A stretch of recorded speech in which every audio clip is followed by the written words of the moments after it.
Described by Marcus Phoenix as someone who is as tough as a brumach, Tai Kaliso has only ever appeared within one Gears of War game, that being Gears of War 2. Gears of War eday does appear to be expanding his on-screen presence, which is phenomenal, but don't take these as the only appearances Tai has throughout the series. The comic and novels share a deep history of Tai Kaliso. His acknowledgement as being an islander, different from Patrick Sultan and Bernie Mataki, helps expand the variety in cultures and people that inhabit the planet of Sera. But it also expands his history in serving with the COG's military, as well as serving alongside Marcus Phoenix, as the two of them have a fairly long history of saving each other. Let's not forget Gears of War 2 is 14 years after eday, which is the game and year that Tai ends up passing away in, leaving a legacy of a decade and a half of Marcus and Tai working in various ways, directly or indirectly, fighting off the Locust, as well as the 4 years where Tai fought in the coalition of ordered governments during the Pendulum Wars. While people have covered Tai before on this platform, what I hope to do is outline his contributions to the COG before, during, and after eday, how close he was to Marcus, Dom, Cole, Victor Hoffman, and many more, as well as emphasize the magnitude of his death. Because while I started this video out commenting on how strong, unkillable, and seemingly how much pleasure Tai took in within warfare, that wasn't his only trait. That wasn't the sole reason they looked at him. They're all strong in their own right, as well as collectively. But the fact that Tai was a warrior philosopher, someone who lost everything that he ever believed in and loved prior to eday, understanding what people all around him are actually going through in real time as he's been there. And instead of sympathizing or trying to explain in a way that would radiate with them, he philosophized it. He was a warrior philosopher to his core, and he taught them that even in the most ugly, painful circumstances, there are still beauty and strength to be found. To this day, the planet of Sera has never been given a full map, and hence we don't exactly know where all of the countries, islands, and bodies of water are located. There are a handful of nations and places we know of relative to each other, and that can prove helpful in forming partial pieces of understanding where things are relative to each other, but it's far from the full picture. And this is worth bringing up because Tai grew up on the island of Iroma. Iroma is one of a collection of islands south of the main continent of Sera. As far as the planet's topography go, think of the phenomenon of Pangea, where all the continents on Earth are connected together to form one central continuous landmass. That's how Sera's landmass is, with the islands south of it split in two. The northerners would be in reference to those who migrated from the mainland and colonized these islands, creating a breed of islanders with different features and cultures from the natives. Notable northerners within the series would be Bernie Mataki, who is seen in-game, and Patrick Sultan, who is quite common in the books and comics. Then there's the southern islands on the other hand, where natives such as Tai's tribe have lived for generations before the COG claimed these territories as their own. For a while, the islands were outside of the ever-escalating stakes of the Pendulum Wars, a war fought over nearly 80 years between the coalition of ordered governments and the Union of Independent Republics, or simply the COG and the UIR. The point of this war was to gain control over what was believed to be a seemingly limitless energy source known as emulsion.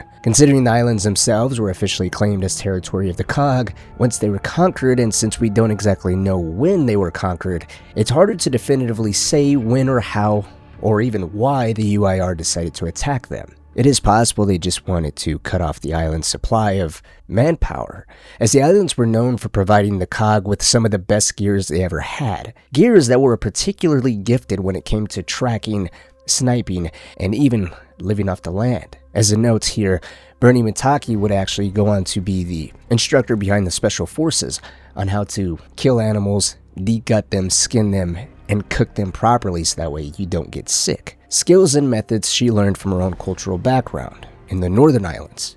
However, the arts of hunting, at least the more primitive and animalistic version of using your nose, masking yourself skillfully within the environment, and hunting with a knife or bow without your prey ever seeing, smelling, or hearing you, all originated from the South Islands. It's the very way Tai Kaliso grew up, hunting in the deep, beautiful jungles of the South Islands. Hailing from Iroma's particularly strong warrior traditions, Tai was raised in a way that even many of the other islands would come to see as an extreme. Fearlessness and wisdom appeared to be the core of Iroma's belief system, especially when it came to both combat and basic surviving out in the wilderness. But Tai specifically had what was described as a humble soul. He believed there was always a reason and purpose for everything, and that death walked beside you. His own personality of honoring and respecting the dead, accepting things as they are, while fully embracing the aggressive nature of his island's traditions, created an interesting first impression on many that would continue throughout the rest of his life. He was massive, even bigger than Marcus, yet he was agile,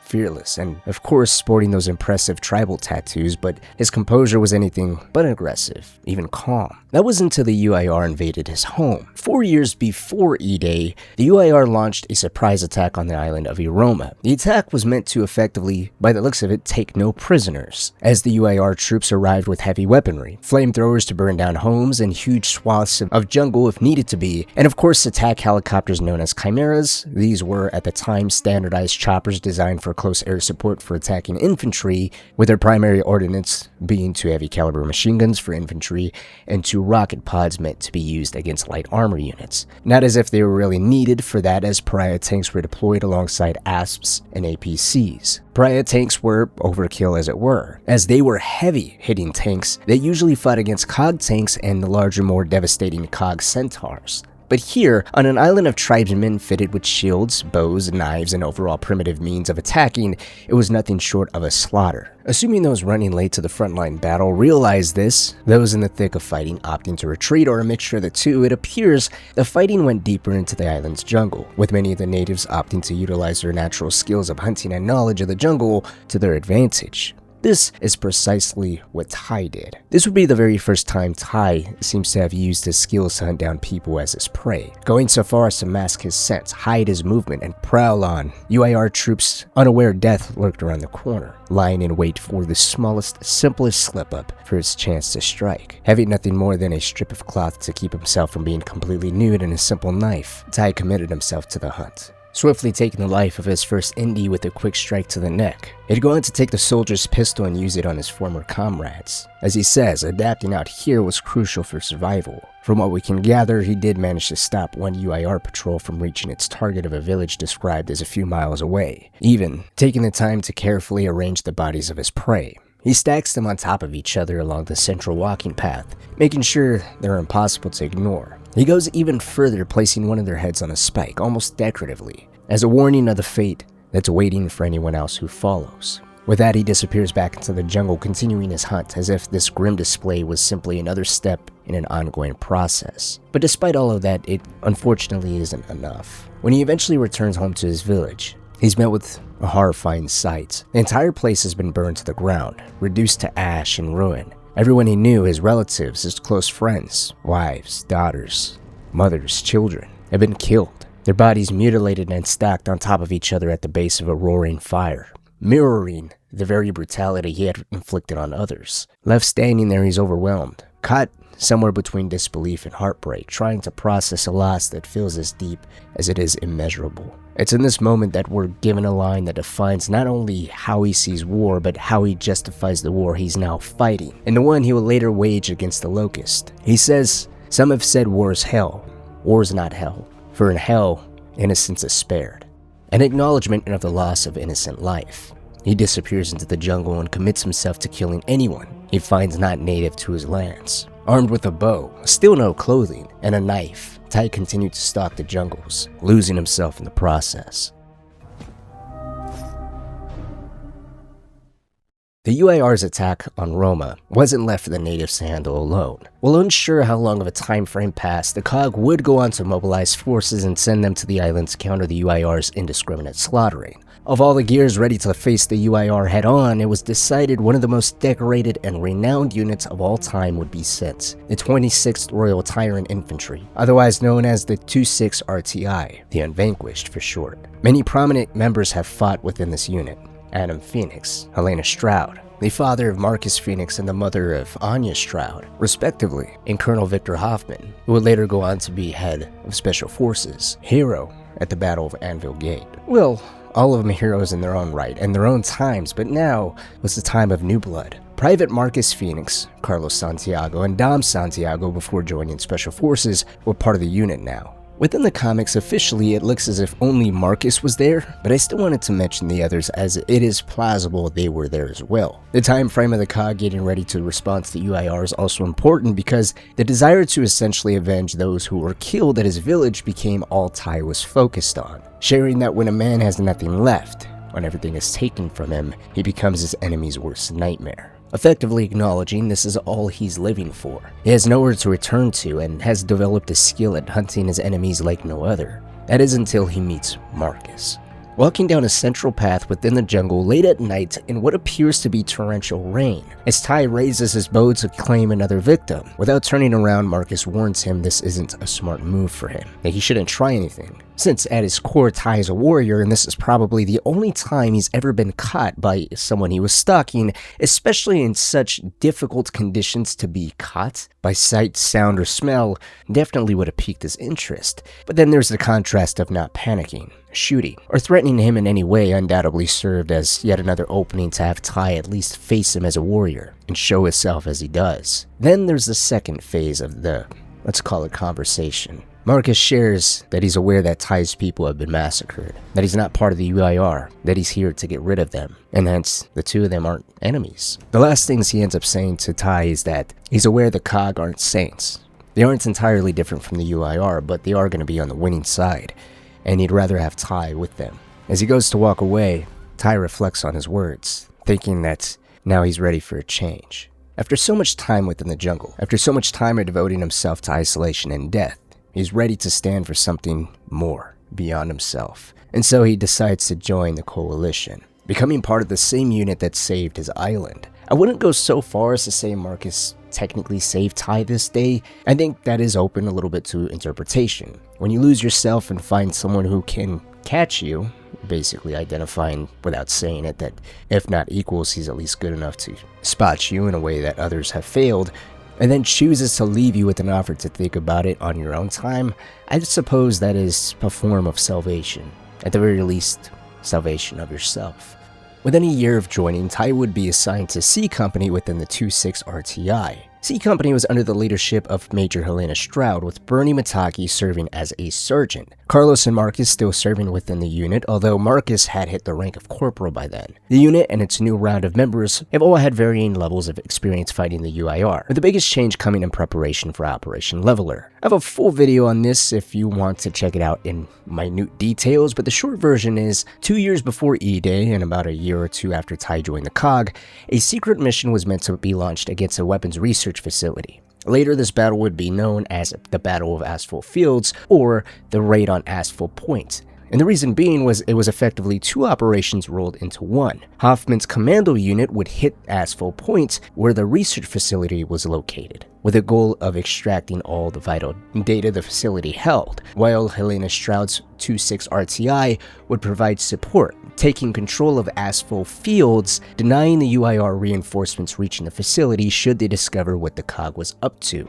Initially meant to be a supportive role, the events of the night ended up resulting in a pretty significant battle. Tai was part of this operation and hence experienced the innovative training the COG implemented in preparation for this operation, which involved landing amphibious deployments in darkness while the waters of the ocean were chaotic. Sounds simple to us, but innovative for the COG because due to the central landmass of Sarah and much of the fighting between the UIR and COG taking place on land, any operation involving water was brand new. Hell, the COG Navy was often described as an afterthought, so Tai was there when the rules of war for the COG changed. He took part in the main battle that would essentially turn the tide of war within the COG's favor, and witnessed the death of his commander, as Helena Stroud would unfortunately be killed during the Battle of Aspho Fields. And technically he was also here where the myth of Marcus Phoenix would be formed, as Marcus's actions that day would earn him the Embry Star and mark him as a war hero. However, on a more personal level, Tai's deployment during this battle was a little different.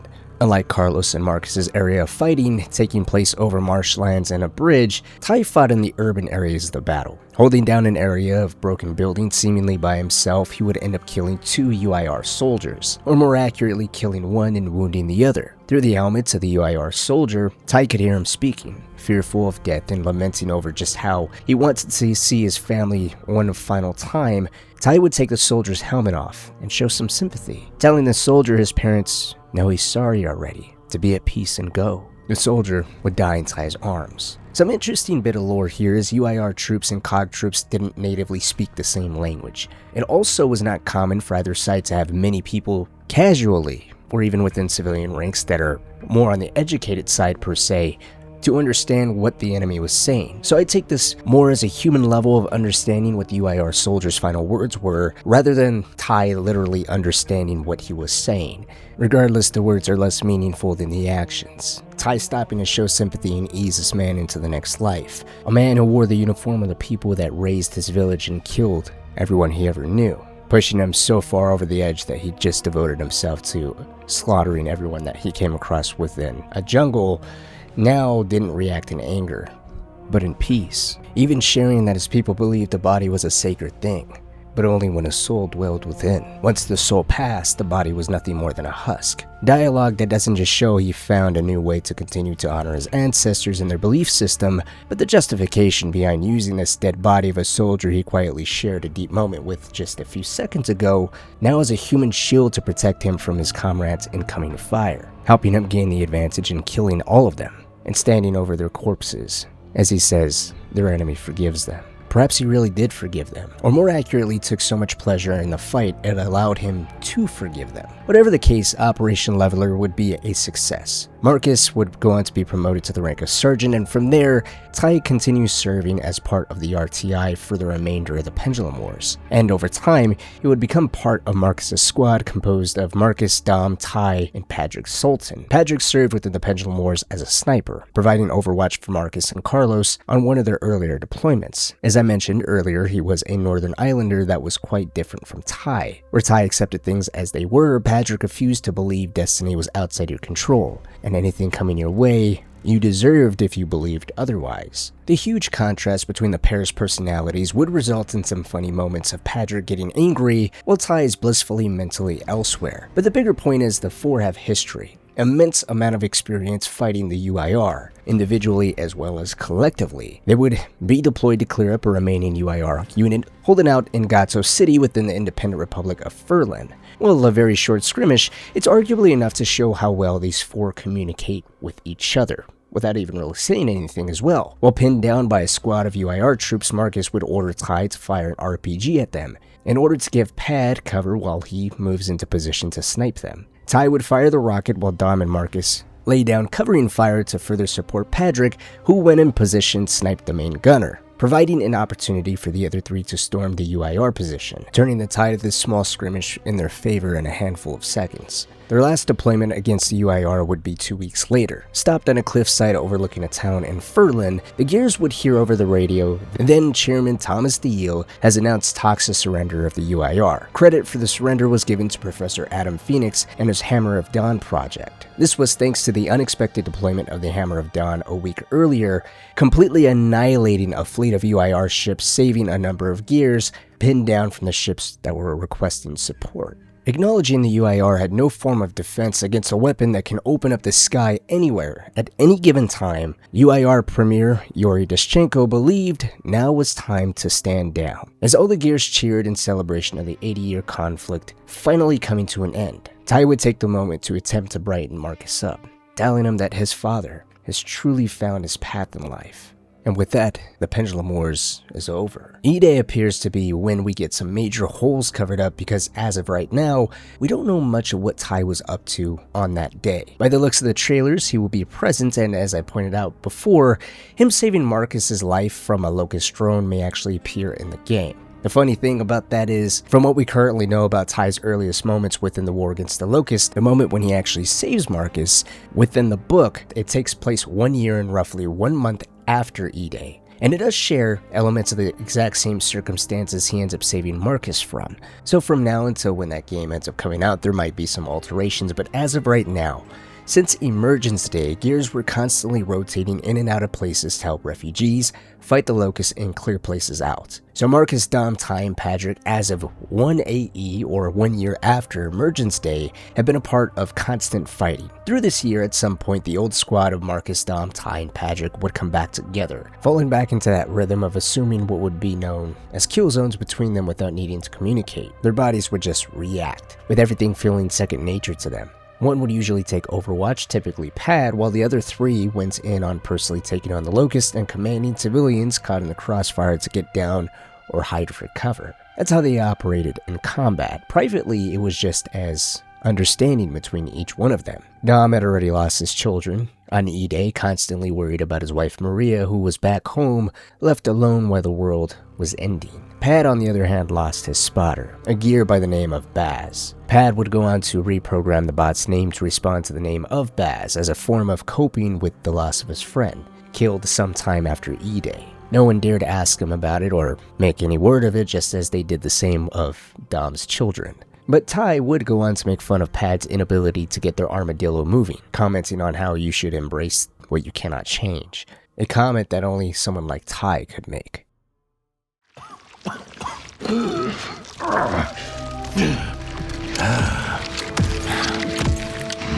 Our roads converge again.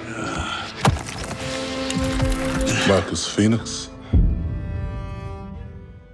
1AE. Chairman Richard Prescott officially put out the order for all able-bodied gears to retreat back to the city of Ephyra, the reason behind which was not yet disclosed, only that all able-bodied gears were to disengage with the Locust if possible and retreat to Ephyra. The reason for which would be because the Cog was going to deploy the Hammer of Dawn, incinerating the entire planet as a last-ditch effort to kill as many Locusts as possible and destroy all potential material that could be salvaged and repurposed in the Locust fight against humanity outside the city limits of Ephyra. Dom, Tai, Pad, and Marcus were in the Armadillo, caught deep in traffic that was a mixture of both civilians trying their best to get ahead of the Locust and military personnel responding to orders to return back home. It was while sitting inside of the Armadillo, the squad would get word that all gears needed to avoid the city of Jannermont, located about 10 clicks southeast of Sergeant Phoenix's current position, as there are reports of Locust activity. No gears were present but possible civilians. Never one to shy away from a chance to save people, Pad would kick the Armadillo into drive and head in the direction of Jannermont. After some time, they'd finally enter the city limits where they could see a pall of smoke rising, signaling the arrival of the Locusts and telling them exactly where they needed to go.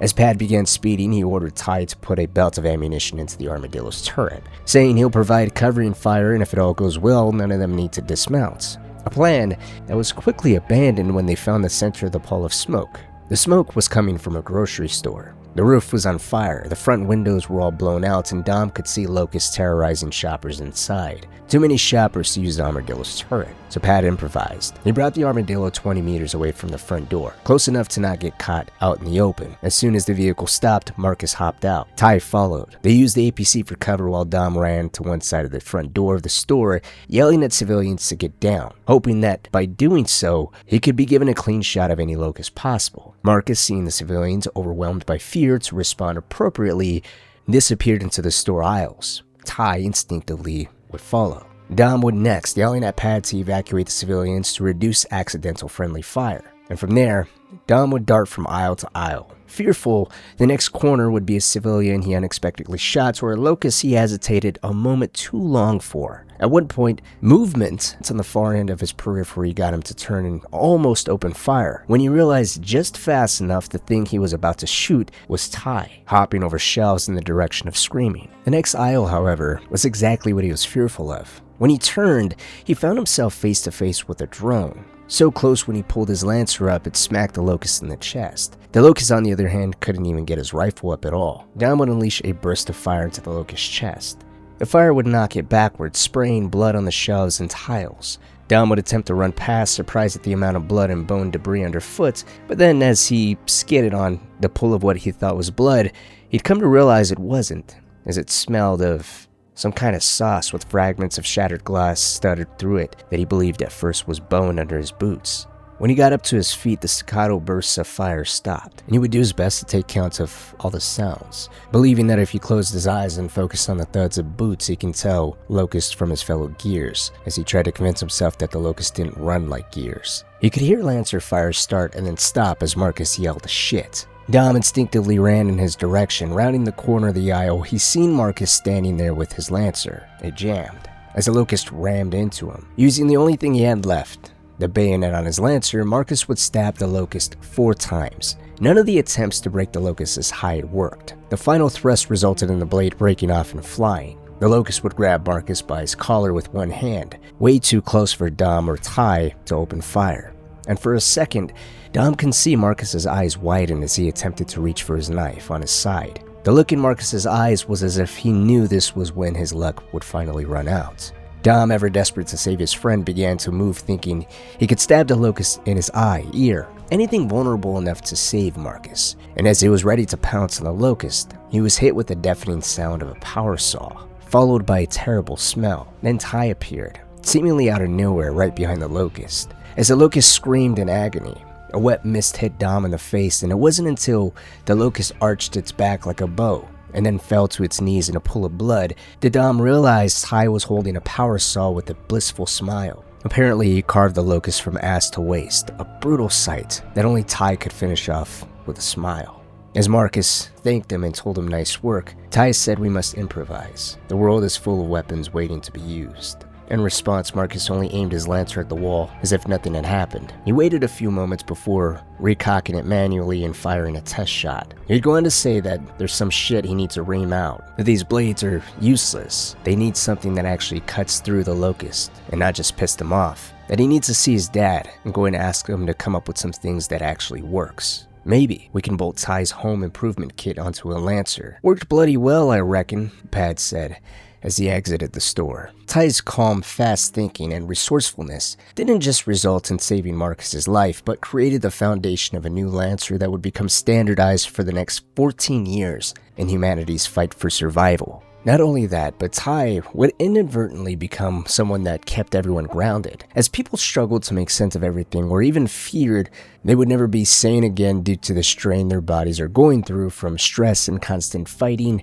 and the pain of always losing someone. He was never stirred to such worries. A decade after the deployment of the Hammer of Dawn, when Ifira's borders were threatened of being penetrated by the Locust again, he held fast and simply told his fellow Gears after communing with his ancestors, they told him, there's no better weapon than the will to survive. Yes, other Gears would joke with him about it being premature of speaking to your ancestors, but he would simply respond with, we may draw on their wisdom without joining them. In his own way, becoming a connection to the old world, where everything felt okay again. His, as Dom would eventually call it, serenity at a time when it seemed incomprehensible to experience such a thing became envious from Dom. Yet despite that serenity, there was a unique appreciation other Gears didn't have either. He still carried many scars from the Pendulum Wars. Through the war with the Locust, despite the rules of engagement being different, he'd still continue to always check vehicles prior to getting in, a lingering lesson from a friend dying after the UIR planted their vehicles with explosives. When 14 years after eday, everyone is focused on just thinking of what was the next call for survival, Tai could easily call upon the number of Gears killed between the Battle of Aspho Fields and the official end of the Pendulum Wars, a number that he, for some reason, never forgot. 30,510 Gears needed to lay down their lives to end an 8-decade-long conflict. After the operation that was supposedly meant to end the war was finished, everyone, including Marcus, would go on to believe the man was unkillable. How could you kill someone so unfazed by the world, seemingly so in tune with himself and his destiny? His death during Operation Hollowstorm was the end of the myth, in the most heartbreaking way possible. Tortured by the Locust, his spirit was finally broken, or as we see from the comics, his grandfather once told him, a soul will leave the body when it's time, but not always at death. When the body becomes a prison, that's when it's time for the soul to escape. And once the soul's gone, the body follows, and then he kills himself. The comic book establishes Tai's worldview before he's finally captured by the Locust. Tai is deeply spiritual, as I said before. He doesn't view a person as just a body. The body is temporary, the soul is the true self. And so the lesson here is essentially death isn't always when a person dies.